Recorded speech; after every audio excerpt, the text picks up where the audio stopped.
नमस्कार. एकाक्षी MPSC मध्ये आपल्या सगळ्यांचं स्वागत आहे. आपण आदरणीय विठ्ठल बडे सरांचं जे पुस्तक आहे, जी सिरीज चालू केली होती, त्यामध्ये सायन्स हा टॉपिक स्टार्ट केलेला आहे. आणि माझा प्रयत्न असेल की एक जी स्टार्ट केली आहे ती आपण कॉन्स्टंटमध्ये ठेवू, किंवा जरी नाही झालं तर समजा कधी कधी कसं असतं, प्रिपरेशनला वेळ लागतो, मग तो व्हिडिओ पेंडिंग राहत जातो. तर मग म्हणून मी दुसरं काहीतरी निवडते की हा नंतर करू, मग दुसरं आपण सोबत छोटा व्हिडिओ का असे ना पण तो टाकू. ठीक आहे. तर मग अशा पद्धतीने कधी हे कधी ते होतं. तर आता काय करते, एक प्लेलिस्ट बनवते. जसं मी राजेश भराटे सरांच्या पुस्तकावरची प्लेलिस्ट बनवलेली आहे, तशी यांची अजून बनवलेली नाही आहे. तर मग ती प्लेलिस्ट बनवते आणि मग आपण व्यवस्थित पुढे पुढे जाऊया. ठीक आहे. तर आपण आज बघणार आहोत जीवशास्त्र. जीवशास्त्रामध्ये सजीव सृष्टी. बरं, त्यापूर्वी मला एक सांगायचं आहे की जे कोणते स्टुडंट्स माझ्याशी कॉन्टॅक्टमध्ये आहे, जे मला व्हॉट्सअपला मेसेज वगैरे करतात, तर बघा, तुम्हाला एक जाणवलं असेल की जेव्हा मी माझा नंबर दिला, नंबर देताना मी खूप इन्स्ट्रक्शन दिलेला तुम्हाला, बरोबर. तुम्हाला मी थोडी स्ट्रिक्ट वाटत असेल, आणि स्ट्रिक्ट तशी पण मी आहे.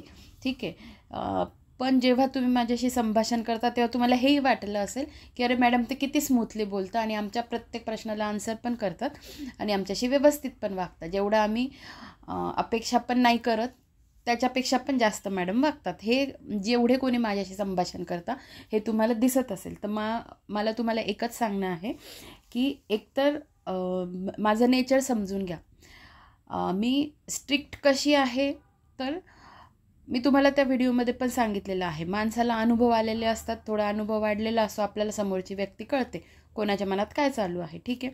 जर तुम्ही माझ्याशी नीट वागताय, तुमची जेन्युइन परिस्थिती सांगताय, तर मी चिडण्याचं काही कारणच नाही. आता काही स्टुडंट इतके त्यांनी खरी परिस्थिती सांगितली की नाही, आमचं हे असं असं आहे, आम्हाला असं असं करायचंच आहे. मग गाईड करताना मी एकदम प्रॉपर होऊन जाते की नाही, अरे आपल्याला यांना ह्या दृष्टीनेच गाईड करायचं आहे. पण तेच एखादं सगळ्या याच्यावर ज्याची कमांड ज्याला करायचं आहे, सरळ सेवा करायची, कंबाईन करायची आहे, आणि राज्यसेवा पण करायची आहे, मग त्या दृष्टीने गायडन्स वेगळा होऊन जातो. पण जेव्हा एखाद्याला फक्त जॉबचीच गरज असते आणि एखादा फक्त ह्यावर्षी सरळ सेवेवरच फोकस करत असतो, त्या दृष्टीने लगेच माझं पण माइंड बदलतं आणि त्या व्यक्तीनुसार माझं माइंड बदलतं. आता जेवढे माझ्या कॉन्टॅक्टमध्ये स्टुडंट्स आलेले आहेत ते वेगवेगळ्या प्रकारचे आहेत. काही जणांनी फक्त त्यांची माहिती सांगितलेली आहे, बस, त्यांना बाकी काही नको. बाकी त्यांना जर काही विचारायचं असेल, ही सिरीज चालू करता का, किंवा इतर काही असेल ते विचारतात, शांत होऊन जातात. बाकी ज्यांना काहीतरी वेगळी अपेक्षा असते, किंवा मग त्यांचे वेगळे प्रॉब्लेम्स असतात, पण ज्यांनी प्रॉब्लेम सांगितले आहे त्यांनी खूप व्यवस्थित सांगितले आहे. मी एवढं का सांगते आहे की हे कळणं की तुम्ही जर एखाद्याकडून गायडन्स घेताय की कोणत्या वेने तुम्हाला जायचं आहे, तर त्या व्यक्तीला पण सगळी परिस्थिती माहिती असणं गरजेचं असतं. तर मला हेच सांगायचं आहे की त्या स्टुडंटने खूप व्यवस्थित मला सांगितल्यानंतर मी प्रॉपर गाईड करू शकते. जर काही लपवाछपवी होत असेल, काही गोष्टी लपवल्या जात असतील, पूर्ण नीट सांगत पण नाही, तर मला मार्गदर्शन करायला मग चुकू शकतं. कळलं का? जर तुम्ही पूर्ण परिस्थिती सांगत नाही आहात, तर मग मलाच जर काही माहिती नाही आहे तर मी गाईड कसं करणार. तर अशा गोष्टी होतात. त्यामुळे व्यवस्थित फ्लोने चालू आहे, तुम्ही लोक सांगतात. दुसरी गोष्ट, मी विनाकारण कोणाशीही वाईट बोलणार नाहीच आहे. काही गोष्टी, रूल्स अँड रेग्युलेशन्स मला माझ्या आयुष्यात फॉलो करावे लागतात, आणि ते मी माझ्या आयुष्यात इतरांशी वागताना पण फॉलो केलेले आहे. आणि तेच मी तुम्हाला पण सांगते, जे काही इन्स्ट्रक्शन मी तुम्हाला दिलेले आहेत तेच जेव्हा मी कोणाच्या संपर्कात येते, जसं तुम्ही मला कॉन्टॅक्ट करता तशी मी पण खूप साऱ्या लोकांना मेसेजेस केलेले आहेत, त्यांच्याशी बोललेली आहे, पण माझी बाउंड्री मी आखून घेतलेली, आणि मग त्यानुसार त्याच्यापुढे पाय मी कधी ठेवला नाही आणि कधी ठेवणार पण नाही, बरोबर. आणि ते लोक पण ते त्यांच्या वेळात वेळ काढून ते मला आन्सर करतात, छोटू का असेल पण आन्सर करतात. त्याच्यातून आपल्याला एक दिशा मिळते. माझ्याही आयुष्यात आता काही विद्यार्थ्यांसाठी मी अशी आहे की ते खूप फ्रँकली बोलू शकतात आणि मनमोकळं करू शकतात आणि सांगतात मला, त्यांना कुठेही संकोच वाटत नाही. तसे माझ्याही आयुष्यात काही आहेत की ज्यांना मी खूपच एखाद्या संभ्रमात असेल किंवा मला काही सुचत नाही आहे, तेव्हा मी पण त्यांना विचारते, सर असं असं आहे, मी काय करू. तर मी दोन्ही फेजमध्ये गेलेली आहे, त्यामुळे मला तुमच्या भावना माझ्या प्रतीच्या पण समजतात, आणि एक शिक्षक म्हणून पण मी काय आहे, किंवा म्हणजे कळतंय तुम्हाला मला काय सांगायचं आहे. तर ह्या गोष्टी. आणि दुसरी गोष्ट, तुम्हाला जर फक्त मी जर बोलते तुमच्याशी शेवटी बघा, माणसाने माणसाला माणूस म्हणून बघायला पाहिजे, या मताची मी आहे.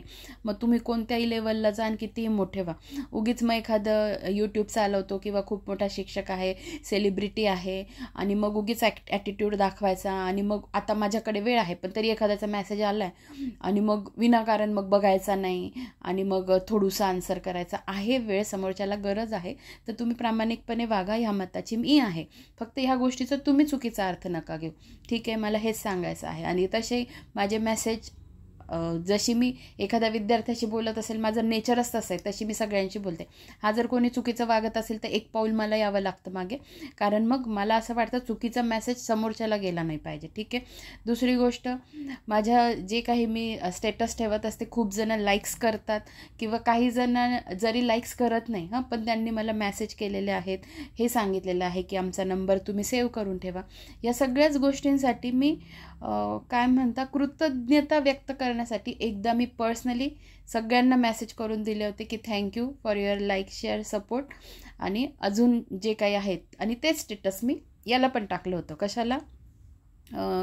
पूर्ण जे आपण स्टेटस ठेवतो ना ते, कारण ती कृतज्ञता माझी सगळ्यांप्रतीच होती. काही काही विद्यार्थी काय करतात, मला पर्सनली लाईक्स तर करतात, पर्सनली कमेंटही करतात आणि यूट्यूबच्या खाली पण कमेंट करतात. मग जे प्रोत्साहन करतात, जे ॲप्रिशिएट करतात, त्यांना तर सांगणं भाग आहेच ना पर्सनली.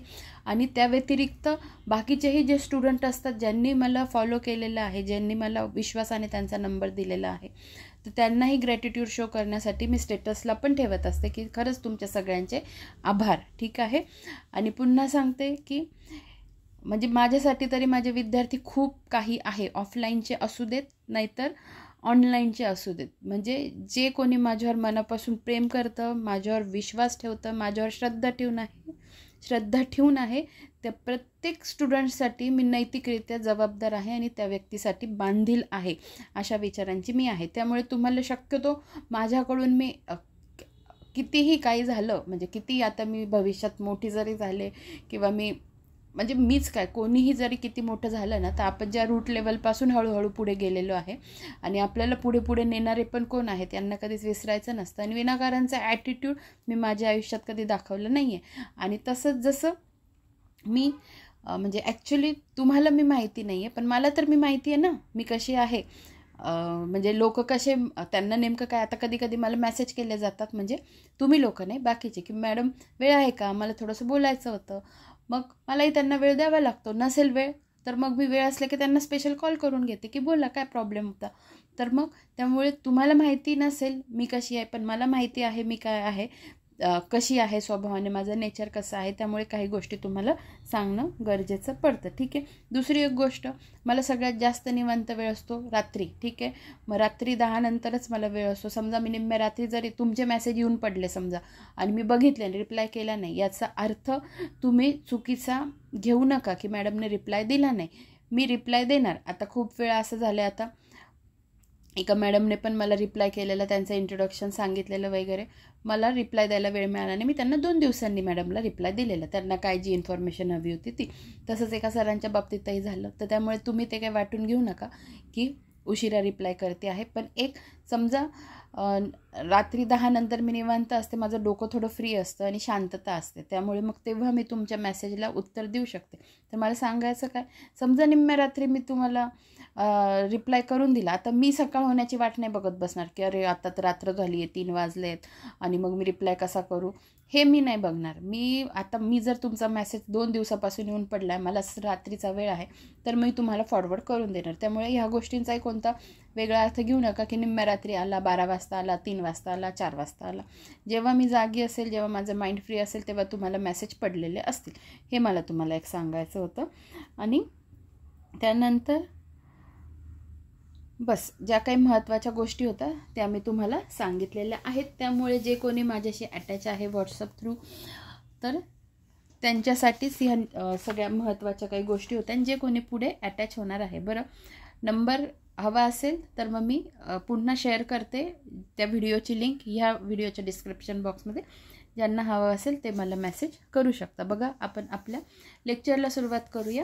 जीवशास्त्र त्याच्यात सजीवसृष्टी आपण बघणार आहोत. बघा, सजीवांचे पंचसृष्टीमध्ये वर्गीकरण कोणत्या शास्त्रज्ञांनी केले आहे, तर R.H. व्हिटाकर. बघा सजीवांचे काय म्हटलंय त्यांनी, पंचसृष्टीमध्ये वर्गीकरण कोणत्या शास्त्रज्ञांनी केले आहे, तर R.H. व्हिटाकर. आता जर आपण हे जर नीट बघितलं तर आपल्याला काय कळतं की बघा पंचसृष्टी पण आहे, नंतर 2 सृष्टी असणारे पण आहे, 3 सृष्टी असणारे पण आहे, 4 वाले पण आहे आणि 5 वाले पण आहे. मग आपलं काम काय असतं की कोणी नेमकी कोणती सृष्टी ॲड केलेली आहे.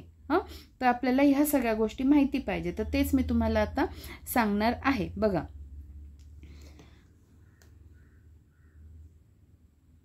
हे बघा, आता हे जे दिसतंय तुम्हाला, 1-2 मिनिट फक्त.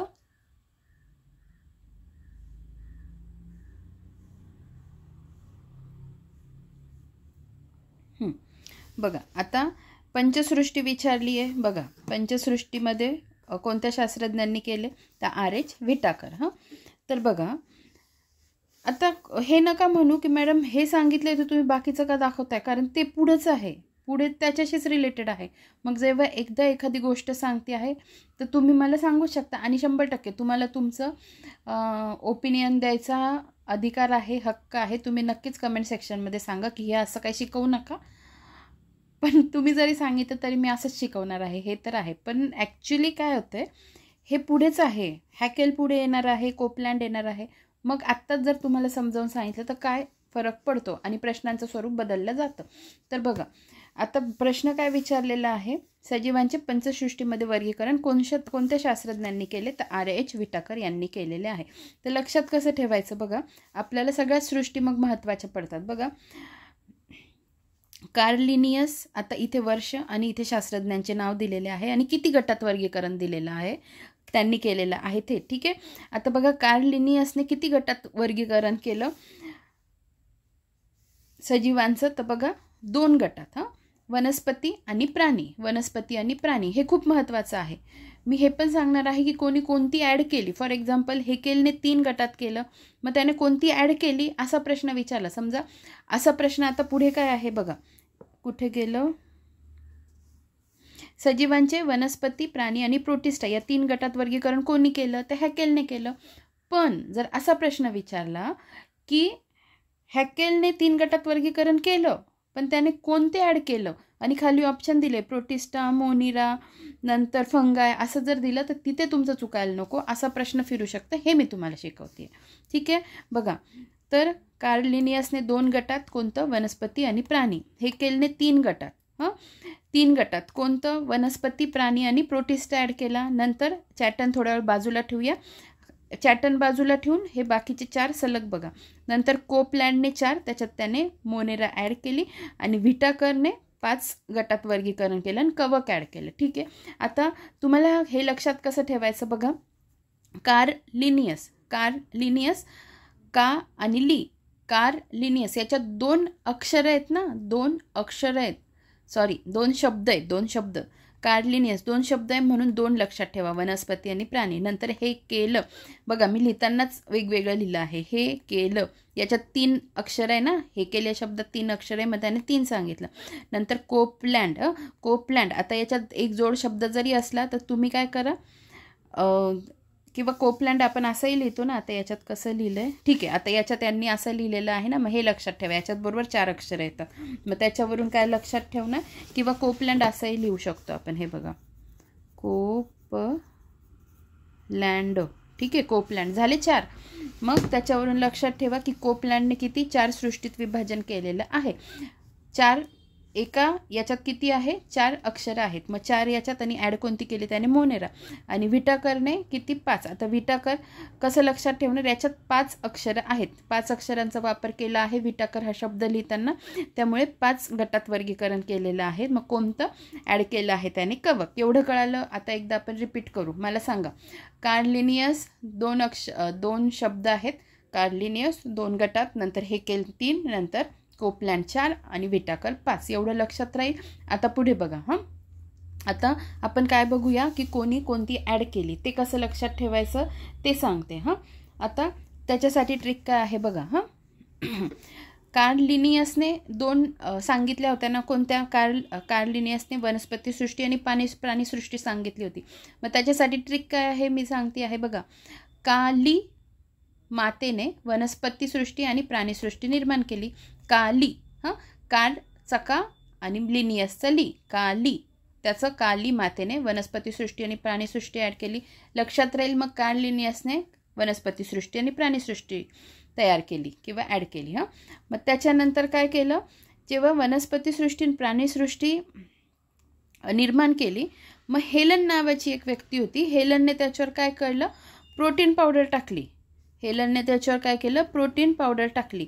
म्हणजे हेलनवरून हेकेल लक्षात ठेवा, प्रोटीनवरून प्रोटिस्टा लक्षात ठेवा. म्हणजे हेकेलने काय ॲड केलं, प्रोटिस्टा ॲड केलेलं आहे. बरं, मग हेलनने त्याच्यावर प्रोटीन पावडर टाकली, त्यामुळे काय झालं, मोना कोपली. मोना कोपली का कोपली, कारण हेलनने त्याच्यावर प्रोटीन पावडर टाकली. मोना कोपली, मोनावरून मोनेरा, कोपलीवरून कोपलँड. म्हणजे कोपलँडने काय ॲड केलं, तर मोनेरा ॲड केलं. ठीक आहे. त्याच्यानंतर बघा, आणि त्याच्यानंतर मोनानेच काय केलं, तिने त्याच्यावर व्हिटॅमिन कवक टाकलं. हां, व्हिटॅमिन कवक टाकलं. मग कवक म्हणजे काय, फंगाय, आणि व्हिटॅमिनवरून RH व्हिटाकर. राहील का लक्षात. बघा आता आपण एकदा रिपीट करूया. हां, न बघता रिपीट करू.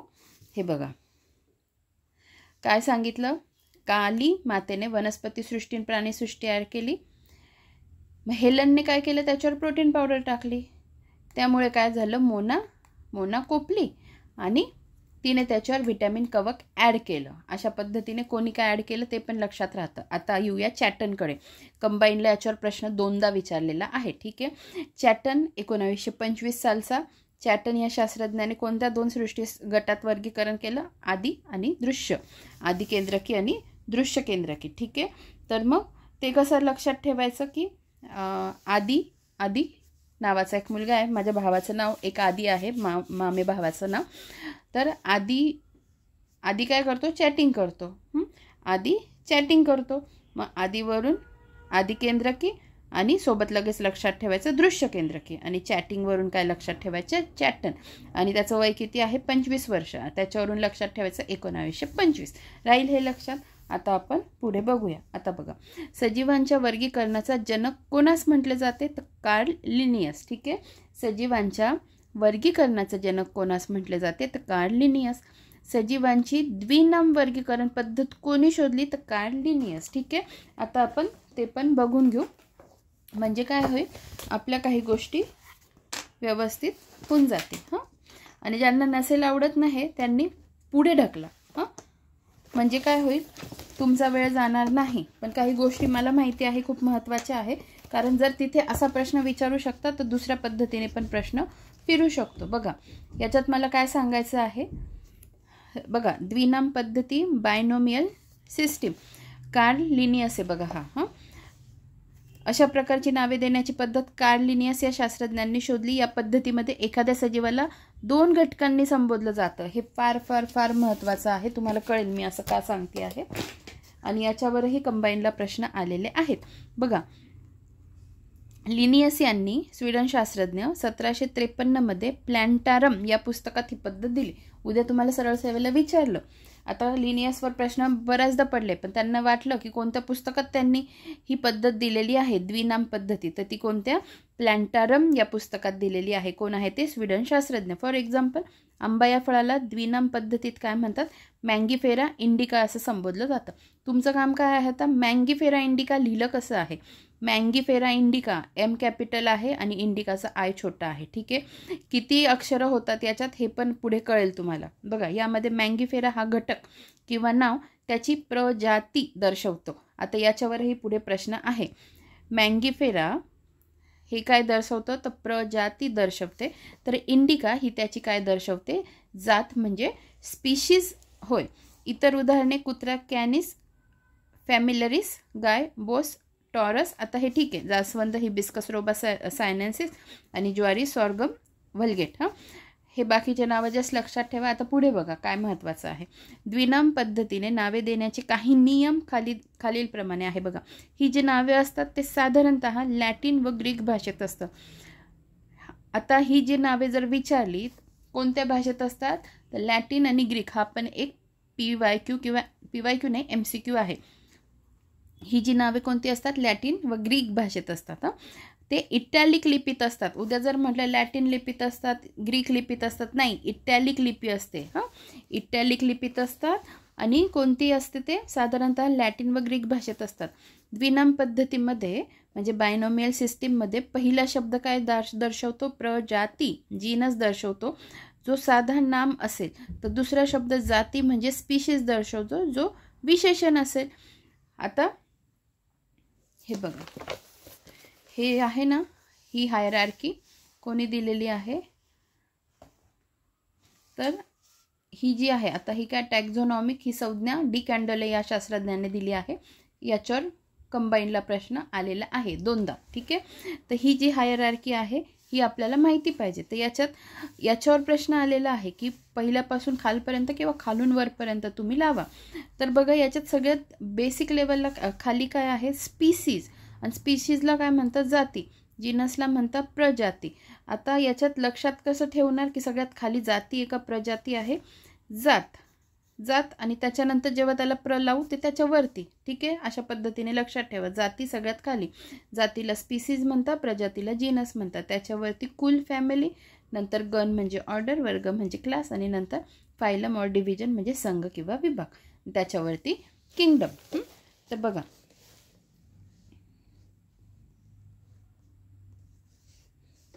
आता मला एक सांगा, कसं होऊन जातं जेव्हा तुमचे रिस्पॉन्स येतात, तुमचे रिप्लाय येतात ना, तेव्हा मला वाटतं की नाही अरे बरोबर चालू आहे. तर तुम्ही सांगा कशा पद्धतीने. आता मी थोडं जास्त घेते आहे, पण बऱ्याच गोष्टी होऊन जातात. कारण PYQ जरी आपण बघत असतो, PYQ बघायचे म्हणजे तेवढंच करायचं असं नसतं, बाकीच्या पण गोष्टी करणं खूप महत्त्वाचं असतं. आता याच्यात बघा, पुढे बघूया. द्विनाम पद्धतीमध्ये पहिला शब्द, आता मँगीफेरा इंडिकामध्ये पहिला शब्द काय दर्शवला जातो? प्रजाती, आणि शेवटचा जो आहे तो जाती. पहिला काय असतो? साधा नाम असतो, दुसरा शब्द विशेषण असेल. दोन्हीही शब्द हे इटॅलिकमध्येच लिहिलेले असावेत किंवा त्याखाली रेष किंवा अंडरलाईन अधोरेखित करावी. प्रजातीची सुरुवात ही नेहमी मोठ्या इंग्रजी अक्षरात कॅपिटल लेटर असावी. बघा, मँगीफेराचा M मी तुम्हाला सांगितलं होतं कॅपिटलमध्ये लिहिलेलं आहे. व जाती स्पेसिसची सुरुवात लहान अक्षरात स्मॉल लेटर असावी. ही पद्धत सार्वत्रिक स्वीकृत युनिव्हर्सली ॲक्सेप्टेड आहे. द्विनाम पद्धतीतील नावे कमीत कमी 3 व जास्तीत जास्त 13 अक्षरांनी बनलेली असतात. ठीक आहे. अक्षरं म्हटलं आहेत, अक्षरांनी बनलेली असतात. त्याच्यानंतर बघा, पुन्हा सांगते, द्विनाम पद्धतीतील नावे कमीत कमी 3 व जास्तीत जास्त 13 अक्षरांनी बनलेली असतात. याच्या व्यतिरिक्त द्विनाम पद्धतीने नाव दर्शविल्यानंतर त्याच्या शेवटी ज्यांनी त्या सजीवाचा शोध लावला किंवा अभ्यास केला त्याचे नाव जोडण्यात येते. फॉर एक्झाम्पल मँगीफेरा इंडिका, लिन. यामध्ये लिन म्हणजे शास्त्रज्ञ लिनियस. ठीक आहे. तर अशा पद्धतीने मला एवढ्या गोष्टी तुम्हाला सांगायच्या होत्या. आता आपण बघूया. आता अजून एक बघा, इथे एक दिसलंच आहे तर बघून घ्या. बघा, स्पीसीज म्हणजे जाती ही संज्ञा कोणी दिली? तर जॉन रे यांनी दिली. आणि जीनस प्रजाती ही संज्ञा कोणी दिली? जॉन रे यांनीच दिली. आणि इथे मी काय सांगितलं? टॅक्झोनॉमी कोणी? तर डी कॅन्डोले. या गोष्टी सगळ्या लक्षात ठेवा. पुढे बघा, पुढच्या प्रश्नाकडे वळूया आपण. आणि अजून एका स्टुडंटने मला विचारलं होतं, त्यांनी माझं स्टेटस ठेवलं तर चालेल का? तर विचारायची पण गरज नाही आहे तुम्हाला.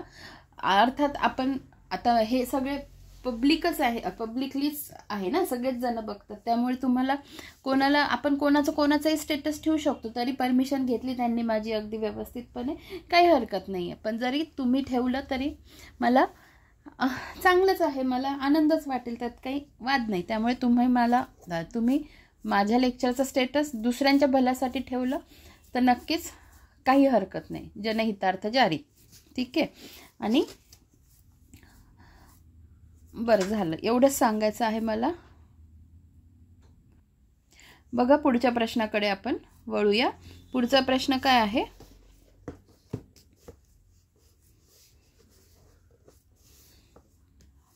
सजीवांची द्विनाम वर्गीकरण पद्धत कोणी शोधली? Carl Linnaeus. सजीवांच्या वर्गीकरणाचा जनक कोणास म्हणतात? Carl Linnaeus. सजीवांचे पंचसृष्टीमध्ये वर्गीकरण कोणत्या शास्त्रज्ञांनी केले? R.H. व्हिटाकर. ठीक आहे. पुढे बघा, सजीवांचे वनस्पती, प्राणी व प्रोटिस्टा या 3 वर्गात वर्गीकरण कोणी केले? ते हॅकेल. ठीक आहे, हे आपण आत्ताच बघितलं. लक्षात कसं ठेवायचं तेही सांगितलं. सगळ्याच अनुषंगाने मी तुम्हाला ते सांगितलेलं आहे. पुढे 1-2 मिनिट. पुढे बघा. सजीवांचे 6 सृष्टीमध्ये वर्गीकरण कोणी केले? तर कार्ल वुड्स. हे खूप महत्त्वाचं आहे. आपण पंचसृष्टी बघितली, मग सजीवांचे 6 सृष्टीमध्ये वर्गीकरण कोणी केले? हे अतिशय महत्त्वाचा प्रश्न आहे. तुम्हाला आता मी सांगते की ते 6 नेमके कसे होतात. बघा, पंचसृष्टी कळली. आता विचारलं आहे सजीवांचे 6 सृष्टीमध्ये वर्गीकरण कोणी केले? तर कार्ल वूज. बघा, Carl whose proposed the 6 kingdom classification system in the late 20th century, which expanded the earlier 5 kingdom model by dividing the kingdom Monera into 2 separate kingdoms, Archaebacteria and Eubacteria. This new system added Archaebacteria and Eubacteria to the existing kingdom of Protista, fungi, plantae and Animalia. झाले 6. काय म्हटलंय त्यांनी? 6 kingdom classification कोणी केलं? तर Carl वूजने केलं. त्याने काय केलं? जो मोनेरा होता ना, मोनेराला 2 सेपरेट किंगडममध्ये डिवाइड केलं. मोनेरा. आता हा पण एक MCQ झाला. कशाला? उद्या जर त्यांनी विचारलं, असा प्रश्न आला की कार्ल वूजने 6 किंगडम क्लासिफिकेशन दिलं, मग त्याने नेमकं कोणाला डिवाइड केलं? फंगायला केलं की अजून दुसऱ्या कोणत्या याला केलं? प्रोटिस्टाला केलं. तर बघा, 5 kingdom model by dividing the kingdom monera, मोनेराला into 2 separate kingdoms, Archaebacteria and Eubacteria. This new system added Archaebacteria and Eubacteria. ठीक आहे, एवढं कळलं. आता पुढे बघा, हे पण महत्त्वाचं आहे. पुढच्याच याला हा प्रश्न आहे. आता कार्ल वूजवरच याच्यात पुढेच प्रश्न काय आहे की त्याने किती डोमेन सिस्टीम दिली? तर त्याने 3 डोमेन सिस्टीम दिलेले आहेत. ते सिस्टीम कोणत्या बघा? आर्किया, बॅक्टेरिया आणि युकॅरिया. तर मग ह्या 3 डोमेन सिस्टीम पण तुम्ही नीट लक्षात ठेवा. पुढे बघा. बरं ठीक आहे, आता आपण प्रश्न बघून घेऊ. सजीवांचे 6 सृष्टीमध्ये वर्गीकरण कार्ल वूज. सजीवांचं मोनेरा, प्रोटिस्टा, वनस्पती, प्राणी या 4 सृष्टीत विभाजन कोणत्या शास्त्रज्ञाने केले? कोपलँड. वनस्पती वर्गीकरणातील पायाभूत घटक कोणता? तर इथे प्रजाती दिलेला आहे. वनस्पती वर्गीकरणातील पायाभूत घटक कोणता? तर प्रजाती. पण प्रजातीला काय म्हणतात? इथे स्पीसीज दिलं होतं, पण प्रजातीला काय म्हणतात? जीनस म्हणतात ॲक्च्युली. हे बघा, इथे मी दाखवते तुम्हाला. प्रजाती म्हणजे जीनस, पण तिथे प्रजाती म्हणजे स्पेसीज दिलं होतं, म्हणून मी तिथे जीनस केलं. तेवढं लक्षात ठेवा. काय म्हटलंय त्यांनी? वनस्पती वर्गीकरणातील पायाभूत घटक कोणता? तर प्रजाती. ठीक आहे. त्यानंतर सजीवांच्या वर्गीकरणानुसार सर्वात मोठा गट कोणता? तर किंगडम. ठीक आहे, पुन्हा दाखवते. हे बघा, हे जे वर्गीकरण करतो त्याच्यातला सर्वात मोठा गट कोणता? किंगडम. आणि खाली कोणता आहे? स्पीसीज, जाती. पण वनस्पतींच्या बाबतीत सगळ्यात पायाभूत घटक कोणता म्हणताय? प्रजाती. सजीवांच्या वर्गीकरणानुसार सर्वात मोठा गट कोणता? सृष्टी, किंगडम. सजीवांच्या वर्गीकरणानुसार सर्वात लहान गट कोणता? जाती, स्पीसीज. ठीक आहे. पुढे बघा, पट्टकृमी, प्लॅनेरिया, लिव्हर फ्लूक या प्राण्यांचे 1 मिनिट फक्त. बघा, मी तुम्हाला जे 3 डोमेन सांगितले, आता जे विचारले होते इथे कुठे गेले? 6 याच्यात कोणी वर्गीकरण केलं? तर त्याचं उत्तर काय होतं? Carl Woese. Carl Woese. सजीवांचे 6 सृष्टीमध्ये वर्गीकरण केले कोणी? Carl Woese. आता 3 डोमेनमध्ये पण कोणी केलं? त्यानेच केलेलं. तर मग ते 3 डोमेन कोणते ते बघा. The system divides into 3 domains. कोणतं? आर्किया, बॅक्टेरिया आणि युकॅरिया. आणि मग त्याने काय केलं? जो युकॅरिया आहे ना, त्याला 4 याच्यात डिवाइड केलेलं. म्हणजे मग त्याचे 6 कोणते होते तुम्हाला कळलं का? 6 जे आपले नॉर्मल मोनेरा, तर त्याने डिवाइड केलं आर्किबॅक्टेरिया आणि युबॅक्टेरिया. आणि बाकीचे मग 4 जे आपले कॉमन आहेत ते. त्याच्यानंतर 3 डोमेन, ह्या त्याच्यात 3 डोमेन सिस्टीम. आणि मग ते 3 डोमेन पण कसे डिवाइड? पुढे बघा. The domain Eukarya includes 4 kingdom. म्हणजे जे त्याच्यात 3 डोमेन जे त्याने सांगितले ना, त्याच्यातला जो युकॅरिया आहे तो 4 किंगडममध्ये डिवाइड झालेला बघा. कोणता? Protista, फंगाय, Plantae, Animalia.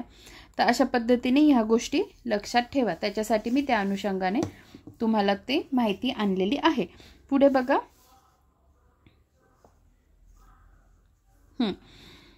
पट्टकृमी, planaria, liver flock या प्राण्यांचे लिंग कोणते आहे? पट्टकृमी, प्लॅनेरिया, लिव्हर फ्लॉक या प्राण्यांचे लिंग उभयलिंगी आहेत. त्यानंतर तारामासा, सी आर्चिन हा कोणत्या प्राणी संघात आढळतो? तर कंटकचर्मी प्राणी संघ. कंटकचर्मी प्राणी संघ. ठीक आहे. आता मी स्वतःच जेव्हा अभ्यास करायची त्याच्यासाठी ह्या पद्धतीने मी हा चार्ट दिसतोय बनवला होता. त्याच्यात कंटकचर्मी म्हणजे बघा इकायनोडर्मॅटा. इकायनोडर्मॅटा हा चार्ट तुम्हाला नीट बघायचा आहे का? थांबा. तर जस्ट हा चार्ट मी तुम्हाला मुद्दामून दाखवला याच्यासाठी की ही माझी अभ्यास करण्याची पद्धत. या पद्धतीने मी आणि आत्ता त्याच चार्टमधून तुम्हाला दाखवलं. चला वळूया आपल्या पुढच्या प्रश्नाकडे. बघा. कोणता प्राणी आपल्या शरीराच्या तुटलेल्या भागाची पुनर्निर्मिती करू शकतो? तर तारा मासा. कोणत्या प्रजातीची संख्या सर्वात जास्त आहे? तर कीटक. वटवा घोळाचा समावेश कोणत्या वर्गात होतो? सस्तन. त्यानंतर कांगारू हा प्राणी कोणत्या वर्गात मोडतो? सस्तन प्राणी. बेडूक हा कोणत्या वर्गातील प्राणी आहे? उभयचर. ऑलिव्ह रिडले ही कोणत्या प्राण्याची जात आहे? तर कासवाची. भारताच्या ग्रामीण भागात पशुसंगोपनात आजारी जनावराला बरे करण्यासाठी वापरलेल्या औषधांमुळे कोणत्या प्राण्यांची संख्या कमी झाली आहे? तर गिधाड, वल्चर्स. आणि त्यांना कोणतं औषध दिलं जायचं? म्हणजे एक वेदनाशामक औषध कोणतं? Pain killer diclofenac. त्यामुळे डायक्लोफेनॅकवर बंदी आलेली आणि गिधाडांची संख्या कमी झालेली. पुढे बघा. डॅश डॅश या प्राण्याला पोर्तुगीज योद्धा असेही म्हणतात. तर कोणाला? पिसालिया. बघा. आता फायसेलिया इथे दिलेलं आहे बघा. आता ते नेमकं येतं कशात? प्रश्न काय आहे एकदा पुन्हा आपण बघू. प्रश्न काय विचारला आहे? डॅश डॅश या प्राण्याला पोर्तुगीज योद्धा असे म्हणतात. कोणत्या प्राण्याला पोर्तुगीज योद्धा म्हणतात? तर बघा. फायसेलिया पोर्तुगीज मॅन ऑफ वॉर. तर आता मला सांगायचं काय आहे की नेमकं आता ठीक आहे आपल्याला हे तर माहिती आहे. काही दिवसांनी हा MCQ समजा जुना झाला तर मग असंही विचारू शकता की पोर्तुगीज मॅन ऑफ वॉर फायसेलिया ज्याला म्हणतात तो नेमकं कोणत्या गटात आढळतो? तो कोणत्या याच्यात होतो? संघ सिलेंटराटा किंवा निडारियामध्ये तो आढळतो. निडारियामध्ये पण कुठे बघा सिलेंटराटामध्ये पण हे जे 3 प्रकार दिलेले आहेत त्याच्यातही हायड्रोझोवा, नंतर स्कॅफोझोवा आणि क्युबोझोवा हे जे 3 प्रकार दिले आहे त्याच्यापैकी बघा हायड्रोझोवामध्ये गोडे पाणी किंवा खारे पाण्यात राहणारे. ठीक आहे. हायड्रा. तर पोर्तुगीज मॅन ऑफ वॉर कोणाला? फायसेलियाला म्हटलं जातं. ठीक आहे. पुढचा प्रश्न बघा. सर्वात मोठा सस्तन प्राणी कोणता? तर देवमासा, ब्ल्यू व्हेल. सर्वात मोठा सस्तन प्राणी देवमासा, ब्ल्यू व्हेल. नंतर पृथ्वीवरील सध्याचा सर्वात मोठा प्राणी कोणता? Blue whale. आणि भूपृष्ठावरील सर्वात मोठा प्राणी कोणता? तर हत्ती. आता बघा दोघांमधला फरक समजून घ्या. पृथ्वीवरील म्हणजे पृथ्वीवर सगळंच आलं ना, हवा, पाणी, जमीन. तर मग त्या सगळ्यांचा पृथ्वीवरील सगळ्या जागांचा विचार केला आणि त्या दृष्टीने विचार केला तर सगळ्यात मोठा प्राणी कोणता आहे? Blue whale. पण फक्त जमिनीवर राहणारा टेरेस्ट्रियल ॲनिमल सगळ्यात बिगेस्ट तर कोणता आहे? हत्ती. ठीक आहे. या गोष्टी प्रश्न काय विचारला आहे ते समजून घेऊन उत्तर देत जा. ऑक्टोपस हा कोणत्या संघातील प्राणी आहे? तर मॉलुस्का. ऑक्टोपस हा कोणत्या संघातील प्राणी आहे? मॉलुस्का. प्राण्यांमधील सर्वात मोठा संघ कोणता? ऑर्थ्रोपोडा. संधिपात. ठीक आहे. प्राण्यांमधील सगळ्यात मोठा संघ कोणता? ऑर्थ्रोपोडा. समुद्रातील कोणत्या प्रारूपापासून मोती मिळतात? तर ऑयस्टर. समुद्रातील कोणत्या प्रारूपापासून मोती मिळतात? ऑयस्टरपासून. मधमाशीच्या पोळ्यातील मधमाशा एकमेकांना कशा ओळखतात? वासाद्वारे. स्पंज हा प्राणी कोणत्या संघात येतो? पोरीफेरा. अमिबा हा प्राणी कोणत्या संघात येतो? प्रोटोझोआ. खेकडा हा प्राणी कोणत्या संघात येतो? ऑर्थ्रोपोडा. पाणी आणि जमीन अशा दोन्ही ठिकाणी राहू शकणाऱ्या प्राण्यांना काय म्हणतात? उभयचर. प्राणी आणि जमीन अशा दोन्ही ठिकाणी राहू शकणाऱ्या प्राण्यांना म्हणतात उभयचर. सर्वात मोठा पक्षी कोणता? शहामृग. सर्वात लहान पक्षी कोणता? Humming bird. उडणारा सस्तन प्राणी कोणता? वटवाघूळ. अंडी घालणारे सस्तन प्राणी कोणते? प्लॅटिपस आणि एकिडिना. आता ह्याच्यावर प्रश्न विचारलेला आहे, ठीक आहे, कंबाईनला. त्यामुळे अंडी घालणारे सस्तन प्राणी कोणते? प्लॅटिपस, एकिडिना. नंतर बघा पुढे आता प्राणी आणि त्यांची वैज्ञानिक नावं बघा. सिंह पॅन्थेरा लिओ, वाघ पॅन्थेरा टायग्रिस, बिबट्या पॅन्थेरा पार्डस. कोणाच्या खूप काही लक्षातच राहत नसेल तर आपण सिंहाला इंग्लिशमध्ये लायन म्हणतो, त्यावरून लक्षात ठेवा. लायन लिओ सेम सेम आहे ना थोडंसं. पॅन्थेरा लिओ. वाघाला टायगर म्हणतो, मग टायग्रिस नाव आहे इथे, पॅन्थेरा टायग्रिस वाघाला. आणि बिबट्याचं मग सेपरेट लक्षात ठेवा, पॅन्थेरा पार्डस. आंब्याला म्हणता मँजिफेरा इंडिका. त्याच्यानंतर गुलाबाला म्हणता रोजा गॅलिका. गुलाबाचा ग तर गॅलिका इथे ग आहे. रोजा रोज तर आपण म्हणतो, असं काहीतरी कोरिलेट करून लक्षात ठेवा. आणि तुळशीला म्हणतो ऑसिमम सॅन्क्टम. हां, त्याच्या पुढे प्राण्यांचे संघ व विविध प्राणी आपण हे आता बघूया. बघा प्रोटोझोआ. प्रोटोझोआ कोणते कोणते महत्त्वाचे प्राणी आहेत त्याच्यात? Amoeba, paramecium, plasmodium. पोरिफेरामध्ये सायकॉन, स्पॉन्जिया, युस्पॉन्जिया. सिलेंटराटामध्ये hydra, sea anemone, sea corals, physalia. आत्ताच आपण काय बघितलं? फायसिलिया काय तर पोर्तुगीज मॅन ऑफ वॉर. हां, हे मग कशात येतो? सिलेंटराटामध्ये. हे मी तुम्हाला इतक्यात सांगितलं. नंतर प्लॅटीहेल्मेंथिस, टेपवर्म, लिव्हर फ्लूक. त्यानंतर aschelminthes, pinworm, hookworm, ascaris, filariasis. आता प्लॅटीहेल्मेंथिस आणि ॲस्केहेल्मेंथिस याच्यात कन्फ्युजन करून घेऊ नका, ठीक आहे. ते वेगवेगळे नीट लक्षात ठेवा. ॲनेलिडा, नेरिस, गांडूळ, जळू इन ब्रॅकेट लीच, ऑर्थ्रोपोडा, कोळी, गोम, कीटक, विंचू, खेकडा. मॉलुस्का, गोगलगाय, ऑक्टोपस, पायला. ऑक्टोपस कशात येतो? मॉलुस्कामध्ये येतो. इकायनोडर्मॅटा ज्याच्यावर आपण प्रश्न पाहिला काय? तारामासा, सी अर्चिन, फिदर स्टार आणि सी लिली. आणि हेमिकॉर्डाटा बेलॅनोग्लॉसस. हेमिकॉर्डाटा बेलॅनोग्लॉसस. आता येथे बघा, येथे गोंधळू नका. त्याच्यात समपृष्ठरज्जू व असमपृष्ठरज्जू प्राण्यांना जोडणारा गट कोणता? नीट लक्षात ठेवा. समपृष्ठरज्जू व असमपृष्ठरज्जू प्राण्यांना जोडणारा गट कोणता? हेमिकॉर्डाटा. पृथ्वीवरील सर्वात मोठा प्राण्यांचा गट कोणता? ऑर्थ्रोपोडा. पृथ्वीवरील सर्वात मोठ्या प्राण्यांचा गट ऑर्थ्रोपोडा आणि पृथ्वीवरील दुसरा सर्वात मोठा प्राण्यांचा गट मॉलुस्का. ठीक आहे. अशा पद्धतीने आपण आज हे लेक्चर कंप्लीट केलेलं आहे. मी लवकरच पुढचं लेक्चर पण घेऊन येईल. धन्यवाद.